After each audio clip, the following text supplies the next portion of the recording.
সংবিধান উপেক্ষা করে স্বেচ্ছায় নির্বাচন না করে বা বাতিল করে নিয়ে পদত্যাগ করেছে এবং সেই কারণে নির্বাচন আইন এমন কোন দৃষ্টান্ত বা উদাহরণ নেই।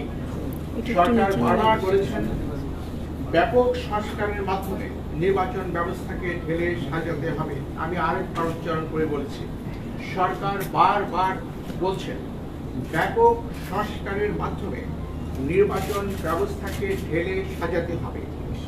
নির্বাচন বারংবার ব্যর্থ হওয়ার প্রকৃত সত্য কারণ এই কথাটির মধ্যেই নিহিত। কমিশনের সদস্যরা সংবিধান মেনে দায়িত্ব পালন করে থাকেন। আমাদের কর্মকালে আমরা গণমাধ্যম, প্রশাসন, আইন শৃঙ্খলা রক্ষাকারী বাহিনী, সশস্ত্র বাহিনী সহ আবশ্যক সকলের আন্তরিক সহযোগিতা পেয়েছি। 250-টিরও বেশি ডিজাইন অপশন নিয়ে ওয়ালটন স্মার্ট ফ্রিজ, বোঝে আপনার প্রয়োজন। আমি আজ এই বিদায় লগ্নে কৃতজ্ঞ চিত্তে সেটি স্মরণ করছি।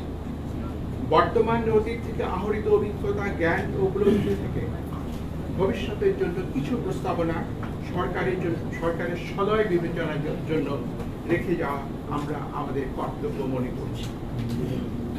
বাংলাদেশের জনগোষ্ঠীর সমরূপতা, হোমোজেনিটি কারণে সংখ্যানুপাতিক প্রতিনিধিত্বমূলক নির্বাচনের জন্য বাংলাদেশ আদর্শ ক্ষেত্র হতে পারে।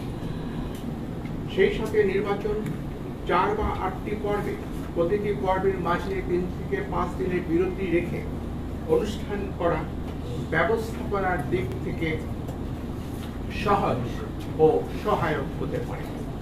আমাদের প্রবর্তিত অনলাইনে নমিনেশন দাখিল অব্যাহত রেখে নির্বাচন প্রক্রিয়া প্রযুক্তির ব্যবহার অপটিমাইজ করতে পারলে আমাদের ধারণায় এটি ভবিষ্যতের জন্য উত্তম হবে।